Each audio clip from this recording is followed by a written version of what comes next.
Doc, you left your pink blob thing in the freezer again.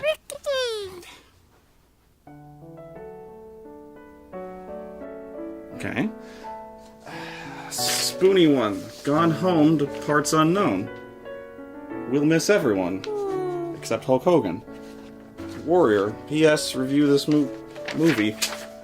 P.P.S. do more Counter Monkey. P.P.P.S. what Santa Claus and I had was purely consensual. So kiss my ass.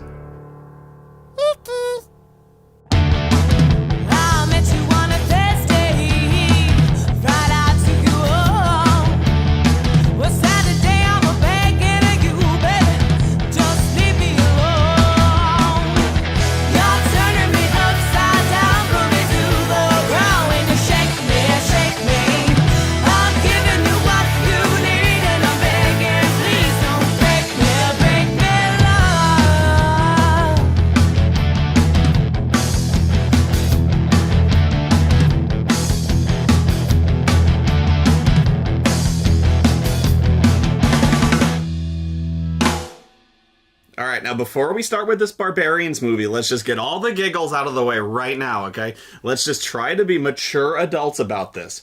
I'm going to show you the cover of the movie. You ready? Here we go. Oh my god! This is the gayest thing ever!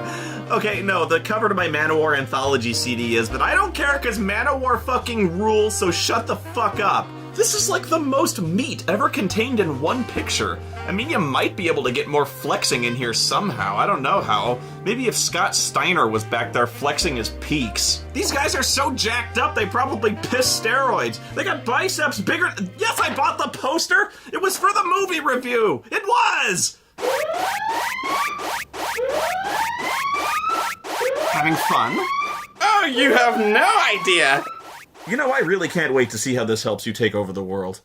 Anyway, this is apparently some kind of cult film, but if so, it's a freaking small cult, because I hadn't heard anything about this movie until now, and believe me, I'm in a lot of cults.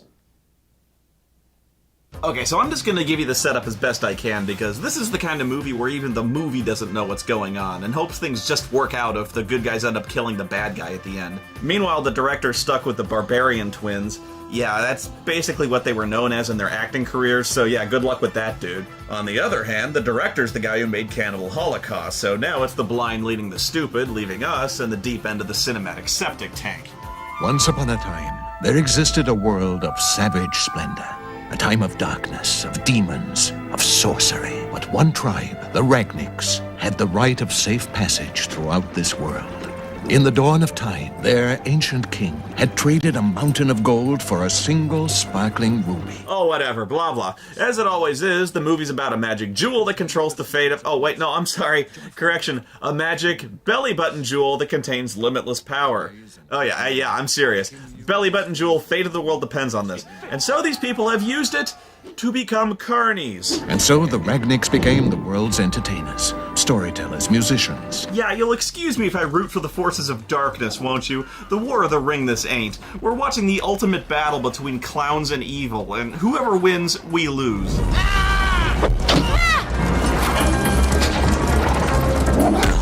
They killed Sideshow Bob! In the end, their extensive carnival training does not avail them in the field of combat, and they are driven in chains before the evil warlord, the guy from Werewolf. Oh boy. This guy is eventually gonna have to fight these guys. Think about that. Like sleeping like a coyote, nose to anus. What? It's fun! Now speaking. Stand aside! My people are jugglers, musicians, storytellers. We know! He might not even know about the belly button jewel. He just wants to keep all these circus clowns from stomping all over his archaeology site with those big red floppy shoes. Stay where you are, fatty. The movie also stars Adrian Brody as Queen Amidala, who refuses to sign a treaty with the Shadowzar Trade Federation. You're the queen. Where is the ruby? And then one of the kids just runs up and bites the villain's fingers off. Way to sabotage your main antagonist, movie. It'd be like watching Conan as a child just run up and kick Thulsa Doom straight in the dick. Movie's done at this point. Guy's a fucking dork. Kill him! Not now, Yuri. I got a man hurt over here. Me too. Look, Bill. If you let them live, I promise I'll do whatever you want. You promise? Even if I wanted to, do it in the... You know? These two will never die by my hand or by the hands of my men. The little barbarians are taken prisoner and put to work on the Wheel of Pain until they grow huge and muscular. Wait, no, sorry, no room on the Wheel of Pain. We're going to a gulag where they're put to work digging for Yanaglanchi bones. And apparently they feed you nothing there but protein powder and anabolic steroids, causing everyone to emerge with the body of a Rob Liefeld drawing. Jesus Christ! But they refused to obey and rebelled. Okay, so, the guy from Werewolf promised not to kill the Barbarian twins, right? Instead, he spends over a decade on this elaborate plan to keep them separate, tell each one the other is dead, and then having each one constantly tormented and tortured nightly by a guy in a differently colored helmet. Just bear with me, okay? I know. Okay, then, the twins are raised through their entire childhood by having their asses kicked nightly by a guy in a helmet. The bad guy had to hire 2 full-time employees for this one specific purpose. And then the twins are taught how to fight. Kind of. I'm not really sure how well you can be taught to fight with one arm chained to a wall. And finally, this whole fucked up plan concludes with the twins being brought to an arena and masked with the helmet of the guy the other twin has been conditioned to hate, so they'll want to kill each other. Or he could just, I don't know, throwing this out there, lie and kill the kids the second they're out of earshot. Why is this guy going to such ridiculous extremes to keep some promise not to directly harm the children? And remember, a big reason he made this promise is just to get laid. This guy has a harem, by the way. Big harem, full of hot chicks. And I'll just be a pig and say it, she ain't exactly Helen of Troy. I don't know, maybe it's love at first sight, whatever. Maybe he's lawful evil and he's got a really strict code of honor, and this was the easiest way you could think of to get off on a technicality? These two will never die by my hand or by the hands of my men. Hey, here's a thought. Have a woman do it. There's one. She's a freak show too. She's got donut hair. And hey, there's a guy with a spike coming out of his head. Their heads are sexually compatible. But what really kills me about her end of the deal is that she promises to do whatever he wants. That's what she says. Okay, tell me where the ruby is. And she doesn't fucking do it.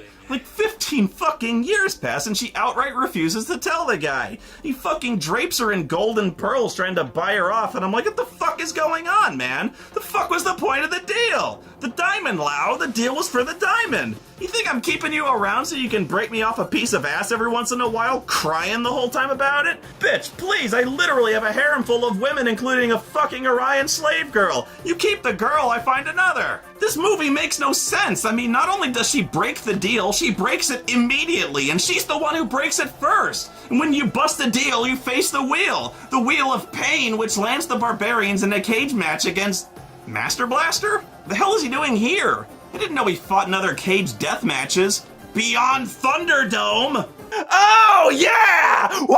That's how it's done, Linkara, you bitch! Woo! Woo! Thunderdome, baby! Yeah! Woo! See this? This is what's gonna happen, Linkara! Yeah! Woo! Thunderdomed! Ladies and gentlemen, boys and girls, dying times here. You know, I don't think I'd want front row seats to cage matches where the fighters have swords. Yeah, that's why. Also, this whole evil plan hinges primarily on them not knocking each other's huge, clunky, and easy-to-hit helmets off and recognizing each other. Yep, there we go. 13 years of Machiavellian scheming down the shitter. Actually, the characters are so rock stupid they almost keep killing each other anyway. That's it. Take a good look, you lump of hog piss. What does a lump of hog piss look like? Gore! You bloody idiot! It's me, Kuzak, your brother! Lie and turn my brother's dead! Therefore, the only logical explanation is that you are a liar, and not the person who told me my brother was dead! When the two recognize what's-her-face in the crowd, the werewolf guy sends some guards in the arena, so the barbarians make their escape to someplace beyond Thunderdome. Woo! After them, I want their head! Yeah, I promised not to kill him, but now fuck it! All these years of getting snakes thrown at me, wasted! The twins run off and hide in a nearby forest, which just so happens to be the new home of the Naboo Carnies, who immediately accuse them of being spies and have them strung up for a hanging.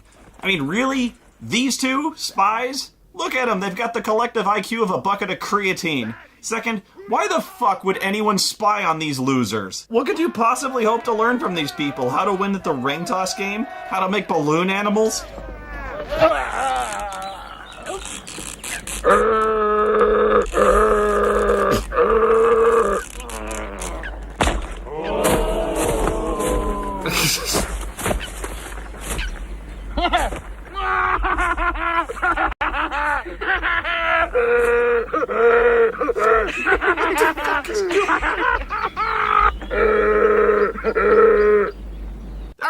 That's not fair. I can't top that. I mean, I'm good, but I'm not that good.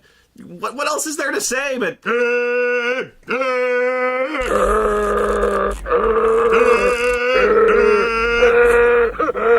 Okay, where was I?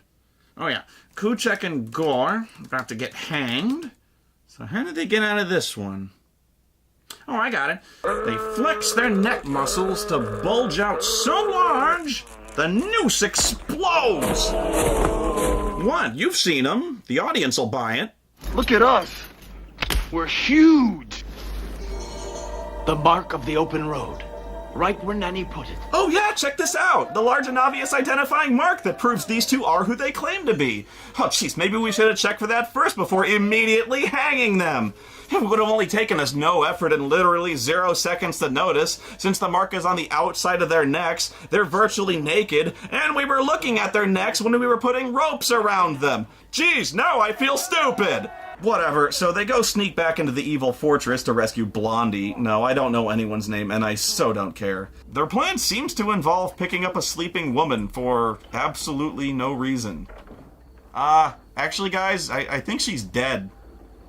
Guys, seriously, she's not moving. I think she's dead. In fact, she's gone fucking stiff. I think she's been dead for a while. Yeah, good job keeping a low profile, guys. You should probably be a little more stealthy if you want to get into the fortress undetected. Okay, I don't... You know, at this point, your guess is as good as mine. I can't even predict this. You be the judge! A battle cry of fury! A roar to summon your final desperate reserves of strength! A mating call! The answer is it's all of those things and more. It's really a universal shout appropriate for any occasion, so try it yourself. And hey, you single guys out there have a new secret weapon, so let me know how it goes. Actually, ladies, nobody said there can't be any female barbarians. As I was saying, the city is really heavily patrolled, so maybe instead of screaming like humping sea lions, they should really try blending in. Oh my god, what? Ah! Oh god, oh god!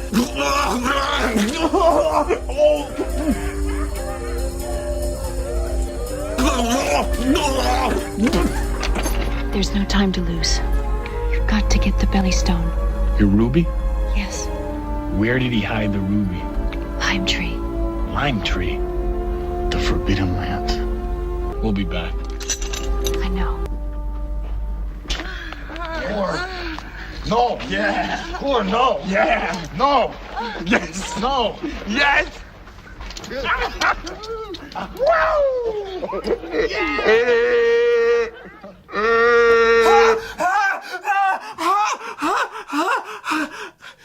I feel like I need to gargle with napalm. I need an adult. Oh! And now they're fucking women in the same room as their brother, in front of the woman who is basically their mother. This movie is inventing new sexual traumas. Oh my god! There's no time to lose. Yeah, no time to lose, guys. Let's go. Oh, wait, hang on. I never titty fucked a green chick before. At this point, the magic belly button stone that holds ultimate power doesn't even seem that silly anymore in comparison to all this bullshit that's going on now, does it? I mean, Jesus Christ, at one point they literally do start fighting a werewolf and the movie achieves full riffception. Yeah, I never thought I'd miss Conan the Destroyer, but here we are.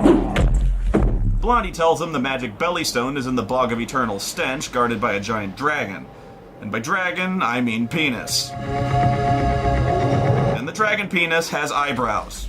It's better for the storybooks, you know? It's not quite as romantic to hear about the brave hero setting out on an epic quest to rescue the princess from a 60-foot fire-breathing penis. Dragon, let's go with dragon, okay? It's tube-shaped. We'll call it a Chinese dragon or some crap. I have an idea. We get in the hole. When it moves over the top, we kill it. No, you fools! Don't crawl in the deep, moist hole in the ground. That's just what the penis dragon wants!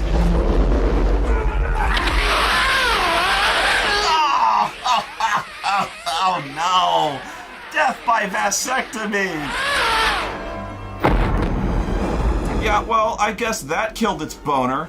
This is just a lovely scene, right? Watching these two meatheads dripping head to toe in bubbling green monster cum climb inside a urethra the size of a city bus. But whatever, they get the magic fucking gemstone. And now whosoever shall stick the plastic gem in their belly button the longest shall be the rightwise Queen of England. And just when it seems like the credits are about to roll, it's like the movie suddenly remembers, oh shit, I forgot to put in the scene where the villain fights the heroes, didn't I? Even though he's got no good reason to fight them anymore, he's been utterly crushed. Besides, look at this guy. He's seriously just gonna go running up on these two dudes who are both fully armed with magic weapons by himself. I mean, dude, each one of these guys weighs more than your horse. And you're what, in your mid-50s? And your secret weapon is a couple of knives. And yeah, no, it doesn't go well. Maybe he was hoping they would die of laughter. Oh right, I have a crossbow! Maybe I should have used this from a very, very long distance away before trying to stab you with my tiny, ineffectual knives. I sort of planned this backwards, didn't I? God, I'm embarrassed now. The safety! You left the safety on!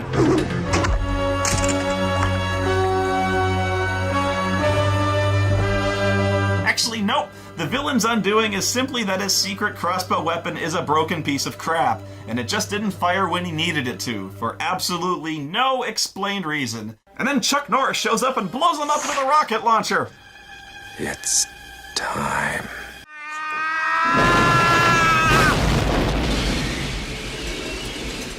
And then Tusken Raiders attack.